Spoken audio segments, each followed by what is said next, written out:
जयराम जी आराम से आप लोग रिलैक्स हो लीजिए, नाम कोई दिक्कत नहीं। हो गया सबका, सबके आगे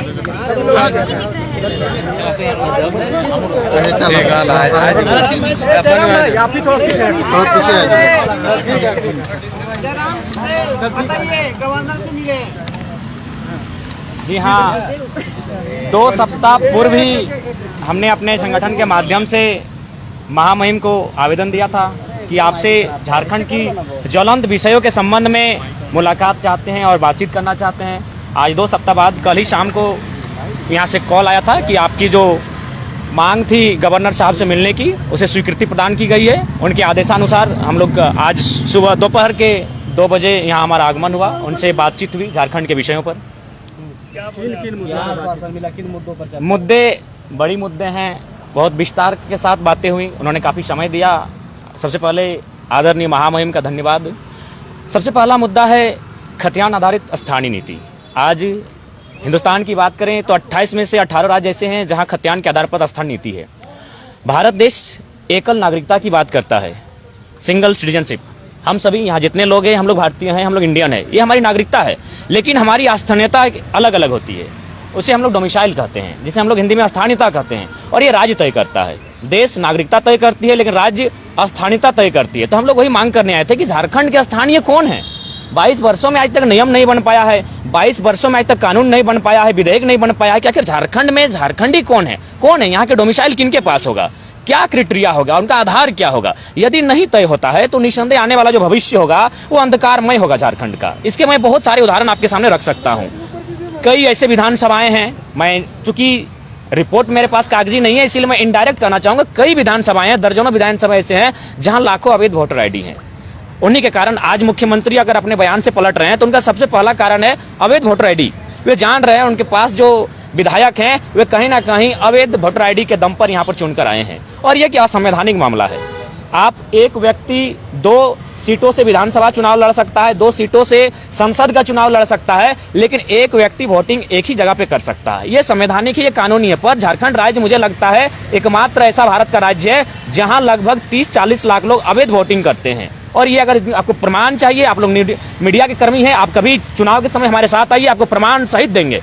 तो ये चीजें जो आने वाले समय आएंगे, अगर राज्य सरकार नियम नहीं बनाती है, दोहरी वोटर आईडी को खारिज नहीं करती है सर्वे करके, तो झारखंड जो मूलवासी आदिवासी है, निसंदेह ये भोले भाले लोग हैं, ये आने वाले फ्यूचर चले जाएंगे। और हमने भी पढ़ा है इतिहास को, हमने पढ़ा है मंडेला के इतिहास को, हमने मार्टिन किंग लूथर को पढ़ा है कि किस प्रकार वहीं के लोगों ने उनका शोषण किया था। तो निसंदेह झारखंड का शोषण लगातार जो विकसित राज्य हैं वहाँ के लोग लगातार करते आ रहे हैं। इसका प्रमाण है, आप टाटा में जाइए, HEC में जाइए, आप सेल में जाइए, सिंदरी प्लांट में जाइए, जहां भी आपको जाना है स्थानीय लोग नग्न मिलेंगे। स्थानीय लोग कहाँ मिलेंगे? गुजरात में मिलेंगे, महाराष्ट्र में मिलेंगे, कई तो विदेश जाने लगे हैं। और ये हम नहीं, सरकारी आंकड़े कह रहे हैं 12 लाख कोरोना काल में मजदूर झारखंड वापस आते हैं। तो जब झारखंड 40% खनिज अकेले देने वाला राज्य, वहां के लोग अगर पलायन करेंगे, तो मैं नहीं कहता हूं, भारत संवैधानिक देश है, किसी को रोजी रोटी करने के लिए आने के लिए मनाही नहीं।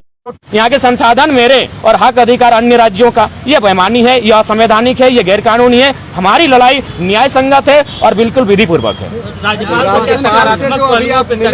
बिल्कुल, राज्यपाल महोदय ने भी कहा कि झारखंड निसंदेह, जो झारखंड की अलग राज्य के बाद जो सबसे बड़ी समस्या है वह है स्थानीयता। राज्यपाल महोदय भी हमारे दुख से, हमारे दर्द से वाकिफ हैं कि स्थानीय निवासियों को लगातार चला जा रहा है। उन्होंने भी कहा कि मेरा जो रोल है, मेरा जो स्तर है, मेरी जो शक्तियां हैं, उसका प्रयोग करते हुए मैं विधायिका को, मुख्यमंत्री महोदय को यह संदेश, आपका जो चिट्ठी है उसे प्रेषित करने का काम करूंगा। और उनसे मैं कहूंगा कि हित में, जो झारखंड का हित हो, झारखंडियों का भला हो, कल्याण हो, उसके हित में कानून बनाए जाए। राम जी, चूंकि आप एक दूसरा आज मामला उठाए हैं अभी राज्यपाल से मुलाकात में, 40 लाख मतदाता जो कि जिसको आप फर्जी बता रहे हैं, कोई डाटा है आपके पास? और राज्यपाल से मुलाकात में आपने कोई फैक्ट पेश किया है उनके समक्ष?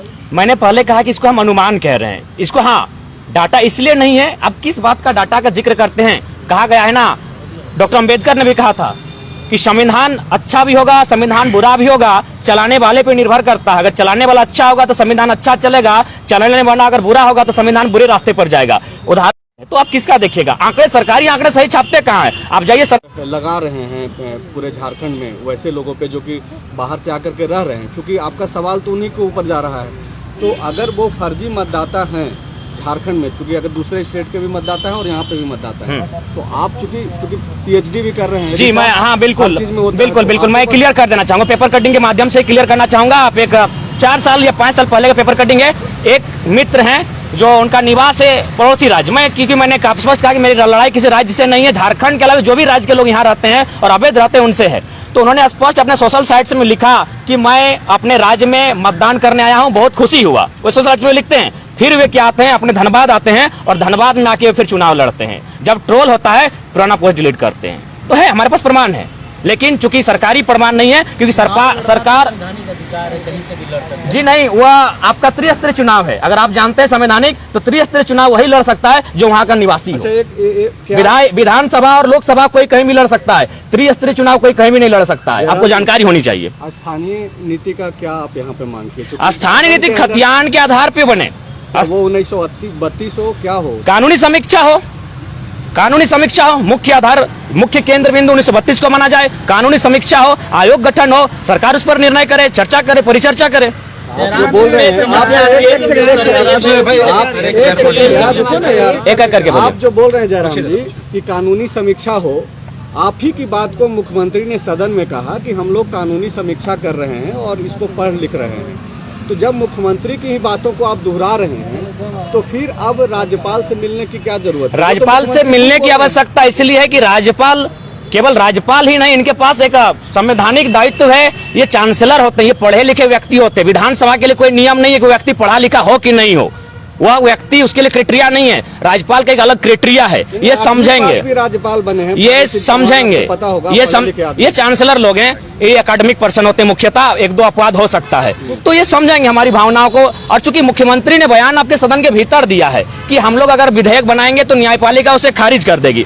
पहला काम विधेयिका का होता है, आप विधेयक बना तो लीजिए, नियम बना तो लीजिए, बना नहीं है। हमारी भाषा में कहा जाता है कि मरने से पहले भूत बनना, तो वही हाल मुख्यमंत्री का है। हमने देखा मुख्यमंत्री, हम लोग तो पहली बार मुख्यमंत्री से ही मिलने गए थे, राज्यपाल से मिलने गए थे, हम तो विधानसभा गए थे। जब वहां से सकारात्मक पहल नहीं मिला, हम लोग राजभवन की ओर आए, हम राज्यपाल से मिलने आए। जयराम जी, अलग अलग जिलों पे अलग अलग सर्वे शेड्यूल है, आप समय मांगे हैं मुख्यमंत्री के? जी हाँ, उनके पास भी शेड्यूल गया है, मुख्यमंत्री से मिलने की बातें हुई, लेकिन मुख्यमंत्री फिलहाल सत्ता का आनंद ले रहे हैं, फिलहाल क्रिकेट का मैच खेल रहे हैं, उन्हें जनता की सुख सुविधा से शायद वास्ता नहीं लग रहा है। जयराम जी, 1932 बहुत जिलों में 85 है सर्वे, अलग अलग जिलों पे अलग अलग समय पे हुआ, तो फिर कैसे को रिलेट करेंगे? सारा चीज रिलेटेड हो सकता है। एक बात बताइए, जब झारखंड के लोग ही अपना हक अधिकार मांगते हैं तो इतना आनंद फानन क्यों होता है?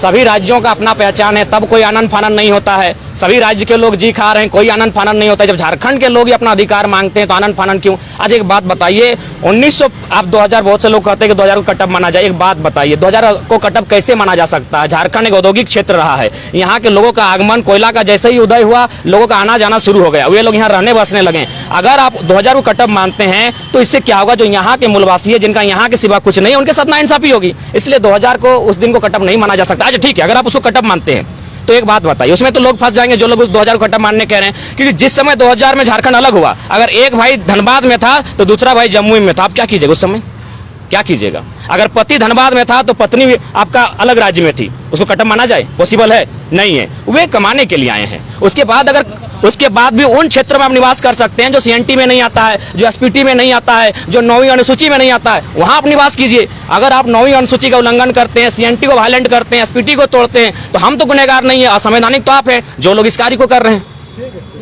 जयराम जी, सड़क, सदन और अब राजभवन आकर के मिल लिया, अब आगे क्या करेंगे? आगे की रणनीति तय होगी, जब तय होगी तो आप चैनल वालों को बुलाएंगे और आपके समक्ष रणनीति को प्रस्तुत करेंगे। लेकिन फिलहाल रणनीति बनी नहीं है, रणनीति लगातार बन रही है, जनता से संपर्क किया जा रहा है। रणनीति जैसे ही बनेगी निसंदेह हम लोग आगे, और ये आंदोलन नए झारखंड निर्माण की ओर है। और आपको स्पष्ट कहना चाहेंगे, एक बात याद रखिएगा, कुछ दिन पहले आपका छत्तीसगढ़ अलग हुआ, उसी समय हमारा उत्तराखंड अलग हुआ, लेकिन संघर्ष नहीं हुआ था। याद रखिएगा, वहां संघर्ष नहीं हुआ था। हमने 88 साल संघर्ष किया था, इसीलिए झारखंड के आंदोलन को आप दूसरे राज्य के आंदोलन से कंपेयर ना करें। हमने 88 साल संघर्ष किया था, 88,000 बलिदान दिया है, तब झारखंड मिला है। अब दिखाइए छत्तीसगढ़ में कितना शहादत हुआ, अब दिखाइए उत्तराखंड में कितना शहादत हुआ, अब दिखाइए महाराष्ट्र और गुजरात जब 1960 में अलग हुआ कितना शहादत दिया गया। हमने शहादत दिया है, हम एक शहीद का बेटा है, मेरा बाप का रक्त बहा झारखंड की माटी के लिए, हम दर्द को जानते हैं। इसलिए झारखंड के आंदोलन को अन्य राज्यों से कंपेयर ना किया जाए। झारखंड एक अधिकार मांग रहा है, न्याय असंगत है। असंवैधानिक वे लोग हैं जो सीएनटी को वायलेंट कर रहे हैं, एसपीटी को वायलेंट कर रहे हैं, 9वीं अनुसूची का उल्लंघन कर रहे हैं। हम संवैधानिक लड़ाई है,